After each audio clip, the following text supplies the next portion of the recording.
அண்மைச் செய்தியாக பார்த்து வருகிறோம்.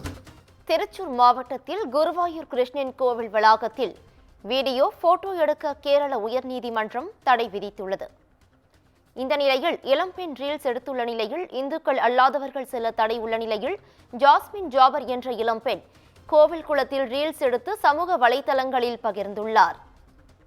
இந்த நிலையில் ஜாஸ்மின் ஜாபர் மீது காவல் நிலையத்தில் புகார் அளிக்கப்பட்டு வழக்கு பதிவு செய்யப்பட்ட நிலையில் கோவிலில் பரிகார பூஜை நடைபெற்று வரும் நிலையில் பக்தர்கள் தரிசனம் செய்வதற்கு கட்டுப்பாடுகள் விதிக்கப்பட்டுள்ளது. இது குறித்தான அண்மை செய்தியை பார்த்து வருகிறோம். இது குறித்தான கூடுதல் விவரங்களை வழங்குவதற்காக எமது செய்தியாளர் ஹேமலதா இணைப்பில் இணைகிறார். ஹேமலதா, வணக்கம். இது குறித்தான முழு விவரங்கள் என்ன? வணக்கம் பவித்ரா. கேரள மாநிலம் திருச்சூர் மாவட்டத்தில் பிரசித்தி பெற்ற குருவாயூரப்பன் கோயில்ல பாத்தீங்கன்னா போட்டோ, வீடியோ எடுக்க பாத்தீங்கன்னா கேரள உயர்நீதிமன்றம் தடை விதித்துள்ளது. மேலும் பாத்தீங்கன்னா இந்துக்கள் அல்லாத பிற மதத்தினை சார்ந்தவர்கள் கோயிலுக்குள்ள செல்லவும் தடை விதிக்கப்பட்டுள்ளது.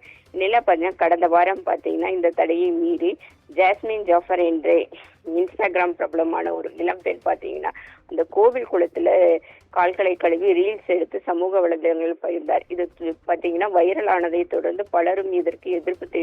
இதனை தொடர்ந்து பாத்தீங்கன்னா குருவாயூர் கோயில் நிர்வாகி அதிகாரி பாத்தீங்கன்னா அருண்குமார் வந்து தற்பொழுது போலீசில் புகார் கொடுத்திருந்தார். மேலும் பாத்தீங்கன்னா இந்த குளத்துல பாத்தீங்கன்னா திருவிழா காலங்கள்ல ஆராய்ச்சி நிகழ்ச்சி நடைபெறும். புனிதமான குளத்துல பாத்தீங்கன்னா வேற்று மதத்தை சார்ந்த ஒரு பெண் கால் கழுவியும் குளத்தில் படிக்கட்டுகளில் நின்று போஸ் கொடுத்த இந்த வீடியோ பாத்தீங்கன்னா சமூக வலைதள வைரல் ஆனதை தொடர்ந்து பாத்தீங்கன்னா தற்பொழுது போலீசார் வழக்கு பதிவு செய்யலாம். மேலும் பாத்தீங்கன்னா இந்த செயலுக்கு பாத்தீங்கன்னா ஜாஸ்மின் ஜாஃபர் மன்னிப்பு கேட்டு இன்ஸ்டாகிராம்ல இருந்து அந்த வீடியோ பதிவையை நீக்கியுள்ளார். தற்பொழுது இந்நிலையில பாத்தீங்கன்னா இன்று பாத்தீங்கன்னா காலை 5 மணி முதல் பரிகார பூஜைகள், அதாவது சுத்திகரிப்பு பூஜைகள் நடைபெற்று வருகிறது.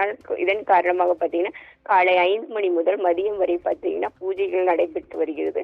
இதன் காரணமாக பக்தர்கள் வந்து இன்று மதியம் வரை தரிசனம் செய்வதற்கு சில கட்டுப்பாடுகளை தேவசம் போர்டு விதித்திருக்கு. பவித்ரா, கூடுதல் விவரங்களுக்கு நன்றி ஹேமலதா.